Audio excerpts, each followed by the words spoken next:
ओम श्री परमात्मने नमः। आमे विगत भिडियो रे श्रीमद् भगवद गीतार तृतीय अध्यायर 16 श्लोक पर्यंत 16 नंबर श्लोक पर्यंत शुणुले। एबे 17 नंबर श्लोक रे भगवान श्रीकृष्ण से महापुरुषंकर स्थिति विषय वर्णना करुचंती जहाँकर ए संसार सहित संबंध विच्छिन्न हो जाइछि, जी समाज हित पाई कर्म करी करी निजर आत्मस्वरूप को प्राप्त कर सारी। सेहीपरि महापुरुषंकर स्थिति विषय भगवान श्रीकृष्ण कहउचंती जस्त्वात्मरतिरेव स्यादात्मतृप्तश्च मानवः आत्मनेव च संतुष्टस्तस्य कार्यं न विद्यते। किंतु जो मनुष्य निज ठारे ही रमण करे, निज ठारे ही तृप्त और संतुष्ट रहे, तापाई कौनसी कर्तव्य कर्म नाही। तबे जे पर्यंत मनुष्य परमात्मा तत्व को उपलब्धि न करिछि से पर्यंत ता उपरे कर्तव्य पालन करिवार दायित्व रही थाए। किंतु परमात्मा तत्व को अनुभव करिथिबा महापुरुषंकर पई कौनसी कर्तव्य बाकी न थाए। यह भगवान श्रीकृष्ण गीतारे स्पष्ट करुचंती। किछि न करी से केवल बंची रहिले मध्य संसारर अशेष मंगल साधित हुए। नैव तस्य कृतेनार्थो नाकृतेनः कश्चन न चास्य सर्वभूतेषु कश्चिदर्थ व्यपाश्रयः। सेही महापुरुषंकर यही संसार रे कौनसी कर्म करिवार प्रयोजन न थाए कि कौनसी कर्म न करिवारे मध्य प्रयोजन न थाए एवं समस्त प्राणी सहित अर्थात कौनसी प्राणी सहित मध्य तांकर किंचित मात्र स्वार्थगत संबंध न थाए। तेबे से महापुरुष मानकर संसार सहित बा कौनसी प्राणी मान सहित कौनसी स्वार्थगत संबंध न थाए बोली भगवान श्रीकृष्ण कहउचंती। तेबे कर्मयोग प्रणाली सिद्धि लाभ करिथिबा महापुरुषंकर करिवार आवेग और पाइबार इच्छा नष्ट हो जाए। मनुष्य कर्म दुईटी कारण करे। एक तो करिवार आवेग, किसी काम करिवार तीव्र इच्छा, आउ किसी पाइबार इच्छा, करिवार इच्छा पाइबार इच्छा। तो यही दुईटी ही मनुष्य को कर्म रे प्रवृत्त कराए। तो भगवान एठारे कहउचंती जे आत्मतृप्त महापुरुष मानक पई कौनसी कर्तव्य नाही, तांकर कार्य करिवारे बा न करिवारे कौनसी प्रयोजन न थाए एवं कौनसी प्राणी सहित तांकर कौनसी स्वार्थगत संबंध मध्य न थाए। जेहेतु पाइबार इच्छा नाही, तांको भितर कौनसी किसी करिवार आवेग न थाए, सेतिपई से आत्मतृप्त अटंती।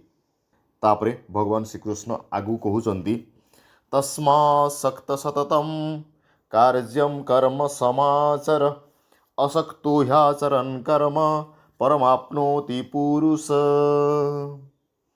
तेणु तुमे निरंतर अनासक्त होई सुचारु रूपे कर्तव्य कर्म आचरण कर, कारण अनासक्ति पूर्वक कर्म करी मनुष्य परमात्मा को प्राप्त हुए।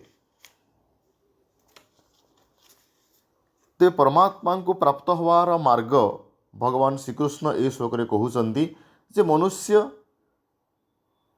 जे कर्म रे बांधी हुए ताहा नुहे, बरं कर्म प्रति मन भितर थिबा आसक्ति हेतु मनुष्य बांधी हुए जाए। तबे आसक्ति ही व्यक्ति को पतन गर्त को ठेली दिए, कर्म नुहे। एक कथा को बहुत भल भाव बुझा उचित जे कर्म मनुष्य को बांधी दिए नहीं, कर्म प्रति थिबा आसक्ति ही मनुष्य को बांधी दिए। यह हूँ भगवान श्रीकृष्णंकर कर्मयोगर मुख्य सार उपदेश।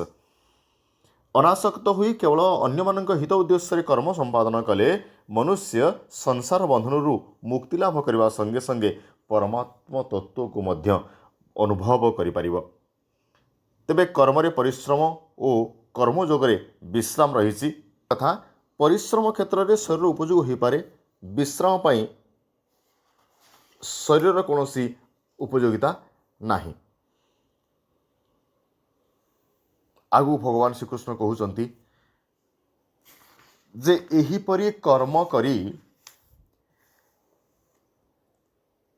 कौन के परमात्मा को प्राप्त होइचंती। यही प्रश्न अर्जुन मन में आसुथाई पारे। से भगवान श्रीकृष्ण कहउचंती जे कर्म करी किए सफलता पाइचंती। कर्मण्येव हि संसिद्धि मास्तिता जनकादयः लोक संग्रहमेवापि संपश्यन् कर्तुमर्हसि।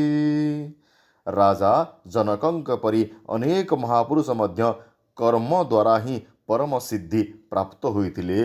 तेणु लोकसंग्रह दृष्टि लोककल्याण दृष्टि मध्य तुमे निष्काम भाव कर्म अवश्य करवा उचित। तापरे आगकू भगवान श्रीकृष्ण कहउचंती जे कर्म कले लोकसंग्रह बा लोककल्याण किपरि होइथाय। जज्जदाचरति श्रेष्ठ स्ततदेवेतरो जनः सजत् प्रमाणं कुरुते लोकस्तदनुवर्तते।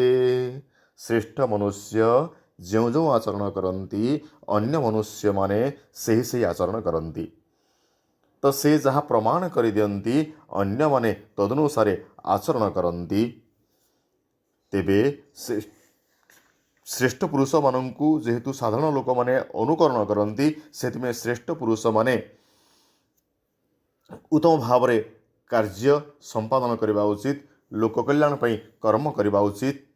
कारण तांकर जन्मांगल्यकर कार्य देखि अन्य मानक भितरे ताहा प्रभाव पड़िबो एवं समाजर हित हब। न मे पार्थास्ति कर्तव्यम त्रिषु लोकेषु किंचन नानवाप्तमवाप्तव्यम वर्त एव च कर्मणि। भगवान श्रीकृष्ण वर्तमान निजर उदाहरण दे अर्जुन को कहउचंती जे हे पार्थ मोर तीन लोकरे कौनसी कर्तव्य नहीं कि कौनसी प्राप्तव्य वस्तु अप्राप्त नहीं। तथापि भी मु कर्मरे लागी रही। जदि ह्यहम न वर्तेयम जातु कर्मण्यतन्द्रितः मम वर्त्मानुवर्तन्ते मनुष्याः पार्थ सर्वशः। उच्छिदेयुरिमे लोका न कुर्यं कर्म चेदहं शंकरस्य च कर्तास्यामुपहन्यामि महाप्रजाः। हे पार्थ जदि मु कदाचित सावधान हुई कर्तव्य कर्म न करे तेबे बड़ क्षति हब। कारण मनुष्य माने सर्वभाव मोर मार्ग अनुसरण करती। जदि मु कर्म न करी तेबे लोके नष्टभ्रष्ट होइजिबे एवं मु वर्ण संकरतार उत्पन्नकारी तथा समस्त प्रजांकर विनाशकारी होइजिबी।